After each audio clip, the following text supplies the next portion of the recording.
It is a curse to let your children start from the ground. Do not let your child look at you one day and say, Daddy, I love you, but may I never be like you. Mommy, I love you, but may I never be like you. You are the reason for my pain. I have a past today I'm ashamed to tell people, and it was because of your irresponsibility. I have seen what poverty can do to a family. Make up your mind that my children will never have to start from the ground again, no matter the price I have to pay. Hate poverty as a revelation. Don't like poverty. It will destroy you. It will make you a slave. Now, you see, it's easy to condemn these guys and say, oh, they are into Yahoo, they are into prostitution. Most times we address the symptoms and we don't go to the root. Everybody wants to have a sense of destiny. Did you hear what I said? Every young man wants to get to a point in his life where he knows. I have taught you 6 fundamental needs of every man. Number 1, security. Number 2, variety. Number 3, love and acceptance. Number 4, significance. Number 5, growth. Number 6, impact and contribution. And every time people feel left out of life and destiny, they will invent any formula. All this talk we're saying, stop Yahoo and stop. I will never promote all those demonic things, but I'm saying we are addressing symptoms. By the time a lady is watching her mother die and she needs 9.5 million naira to go and send her to India for treatment, in the presence of pain, anything looks like an option to be considered. Are we together? Let me challenge anybody here. If you don't have a job, start working on yourself. Don't sit down and say the government is not giving me a job. The government cannot employ everybody. Let me just tell you the truth. It does not matter what government is in power. The government cannot give everybody a job.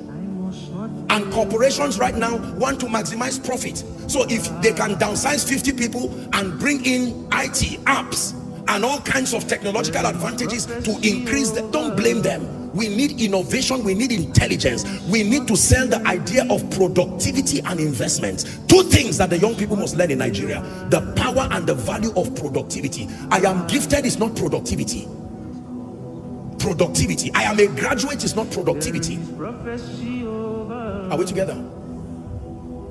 I met a woman in Lagos. I've shared the story here. This woman got into White House and all her business is to sell, we call it in Nigeria, bean cake, moi moi.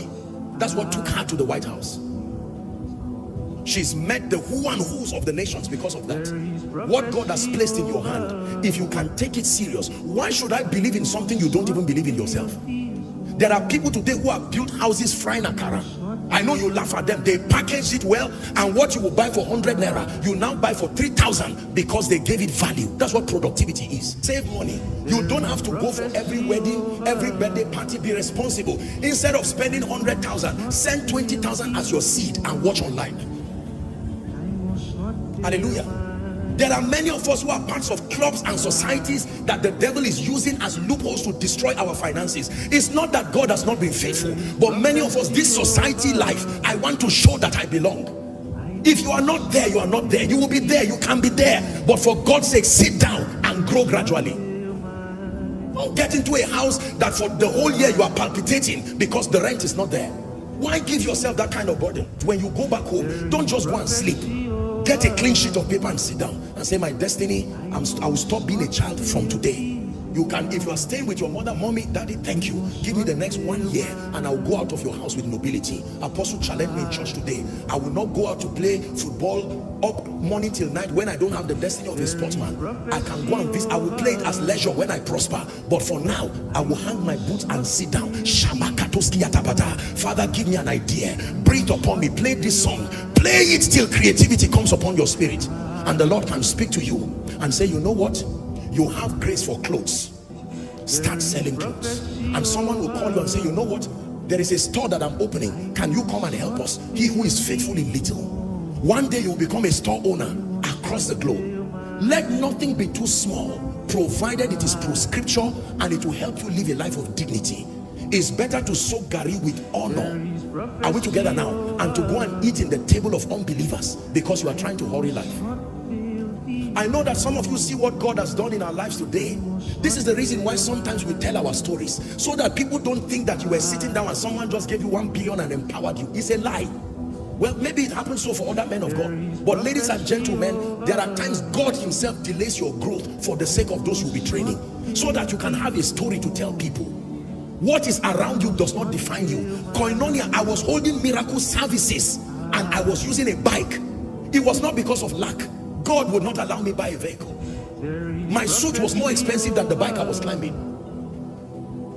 You can imagine a crowd of people, and here I come with a bike. And I remember warning our protocol department. I said, never inconvenience anybody to try to get their car to come and pick me.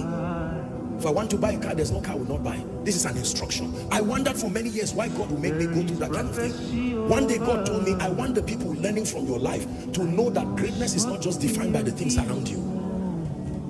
Today you can hear that maybe someone gave a house, someone bought this, and you say, ah, they are lucky. Me too, I will go and preach.